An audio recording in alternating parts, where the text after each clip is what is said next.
आज के डिस्कशन में हम भारत में प्रादेशिक योजनाओं के स्वरूप की चर्चा करेंगे।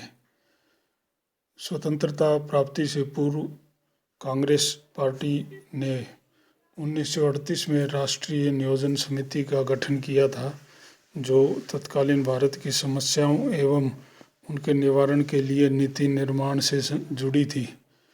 इसके कार्यों के प्रतिफल स्वरूप ही स्वतंत्रता के बाद 1951 में भारत में प्रथम पंचवर्षीय योजना बनी। भारत के संविधान में भी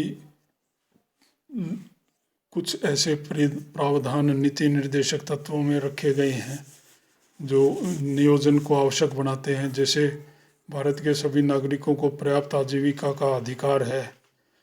दूसरा, भारत समुदाय के भौतिक संसाधनों का स्वामित्व एवं नियंत्रण इस प्रकार वितरित होना चाहिए कि सबका कल्याण हो सके। तीसरा, आर्थिक तंत्र इस प्रकार का हो कि पूंजी का केंद्रण कुछ लोगों के हाथ में ही न हो। भारत की पंचवर्षीय योजनाओं में प्रादेशिक नियोजन का स्वरूप इस प्रकार समय के साथ विकसित हुआ।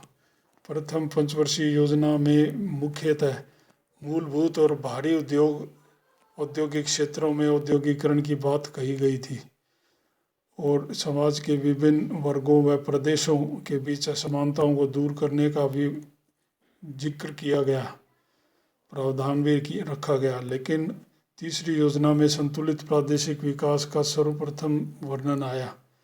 महानगरों, बड़े राजधानियों, औद्योगिक नगरों, पर्यटन स्थलों, तीर्थ स्थलों के कारण जो तेजी से वृद्धि के कारण जो समस्याएं उत्पन्न हुई, उनके लिए योजनाएं बनाई गई। बहुउद्देशीय घाटी योजनाओं और सार्वजनिक क्षेत्र की योजनाएं जैसे बड़े इस्पात संयंत्र आदि के क्रियान्वयन के कारण महसूस किया गया कि विभिन्न क्षेत्रों हेतु प्रादेशिक विकास योजनाएं बनानी चाहिए, क्योंकि ये सभी विकास की प्रक्रियाएं कुछ बिंदुओं तक ही सीमित रह रही थी। चौथी योजना में महानगर केंद्रों की बेरोक-टोक वृद्धि और नगरीय समस्याओं के निराकरण हेतु एक प्रादेशिक उपागम के प्रयोग की अनुशंसा की गई।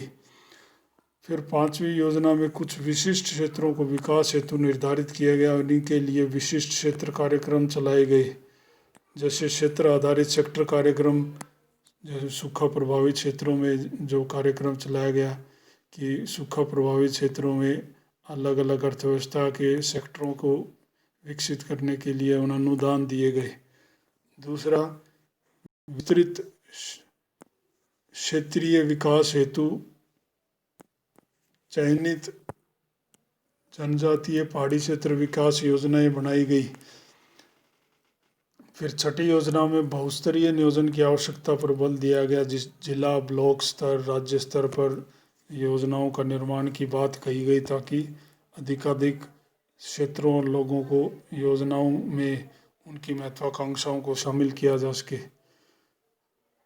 भारत में प्रादेशिक नियोजन को दो वर्गों में देख सकते हैं। पहला, स्वतंत्रता के बाद ऊपर से नीचे टॉप डाउन प्लानिंग का युग।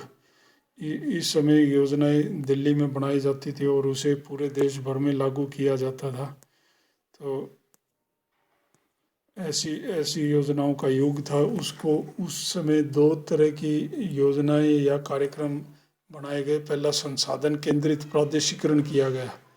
सोवियत संघ में विभिन्न प्रदेशों के प्राकृतिक संसाधनों को देखते हुए कुछ प्रेरक आर्थिक गतिविधियों को पहचान करके क्षेत्रीय उत्पादन संश्लिष्ट या टेरिटोरियल प्रोडक्शन कॉम्प्लेक्स स्थापित किए जाते थे। तो अलग अलग क्षेत्रों के संसाधनों को विकसित करके वहाँ के उद्योग और अर्थव्यवस्था को विकसित करना। तो इस अवधारणा के अंतर्गत देश को विभिन्न आर्थिक प्रदेशों में विभाजित किया गया, भारत को भी, और इसमें भूगोलवेत्ताओं का गहरा योगदान रहा। दूसरा था अंतर प्रादेशिक विषमताओं के निवारण हेतु नियोजन प्रदेशों का निर्धारण। भारत में ग्राम एवं नगर नियोजन संगठन TCPO ने विभिन्न राज्यों के समूह पर आधारित एक अंतर प्रादेशिक नियोजन प्रदेश की बात कही, जिसका एक बड़ा उदाहरण दक्षिणी पूर्वी संसाधन प्रदेश है, छोटा नागपुर और आसपास के क्षेत्रों के संसाधनों पर आधारित। फिर इसके बाद दूसरा चरण आता है देश में, जिसमें विकेंद्रीकृत नियोजन की बात की गई। टॉप डाउन योजनाओं के स्थान पर अलग अलग देश के प्रदेशों में छोटे प्रदेश या राज्य स्तर, जिला स्तर पर योजना बनाने का कार्य किया गया।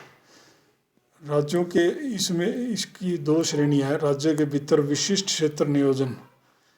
चौथी पंचवर्षीय योजना के शुरू में 69 में भारतीय नियोजन की एक महत्वपूर्ण घड़ी माना जाता है, क्योंकि इस समय है ना टॉप डाउन की अपेक्षा बॉटम अप यानी नीचे से ऊपर की ओर योजनाओं का निर्माण किया जाने लगा। इस समय जो योजनाएं बनाई गई वो दो प्रकार की रही। एक विशेष लक्षित क्षेत्र कार्यक्रम, दूसरा लक्षित समुदाय कार्यक्रम, स्पेशल टारगेट एरिया प्रोग्राम। तो लक्षित क्षेत्र कार्यक्रम का उदाहरण पहाड़ी क्षेत्र विकास कार्यक्रम है कि पहाड़ी क्षेत्रों में सर्वत्र विकास करने का उद्देश्य लिया गया। जबकि दूसरा जनजातीय क्षेत्र विकास कार्यक्रम वो लक्षित समुदाय कार्यक्रम है कि जनजातियां जहाँ रहती हैं उनके विकास करने का प्रयास किया गया। इन दोनों कार्यक्रमों को सामूहिक रूप से चयनित पिछड़े क्षेत्रों के विकास की रणनीति कहा गया। अतः इस युग को पहाड़ी क्षेत्र, जनजातीय क्षेत्र, सूखा प्रवृत्त क्षेत्र, मरुस्थल क्षेत्र, पश्चिमी घाट प्रदेश, पूर्वोत्तर प्रदेश जैसे विशिष्ट प्रदेशों के विकास के लिए योजनाएं बनाने का युग माना जाता है। फिर बहुस्तरीय नियोजन का युग आया इसी कैटेगरी में। विश्व भर में नियोजन के क्षेत्र में बदलते हुए विचारधारा पैराडाइम के अनुसार धीरे धीरे भारतीय योजना आयोग भी बहुस्तरीय नियोजन के जरिए नीचे से ऊपर बॉटम अप नियोजन उपागम को अपनाने की ओर बढ़ा।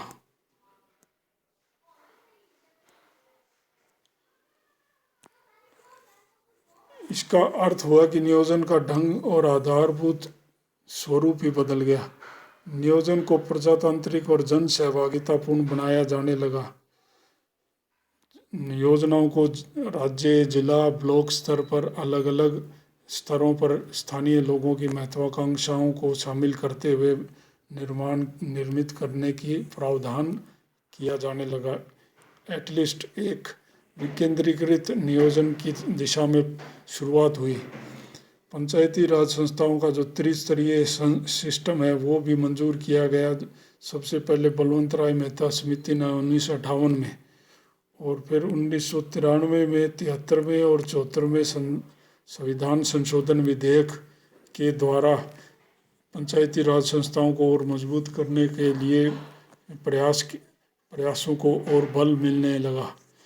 हालांकि इन निचले स्तर की जो प्रशासनिक और राजनीतिक जो संगठन है और रचना है उसको उतनी मजबूती नहीं मिल पाई है, क्योंकि न तो इन संस्थाओं के पास पर्याप्त शक्तियां और न वित्तीय शक्तियां भी हैं।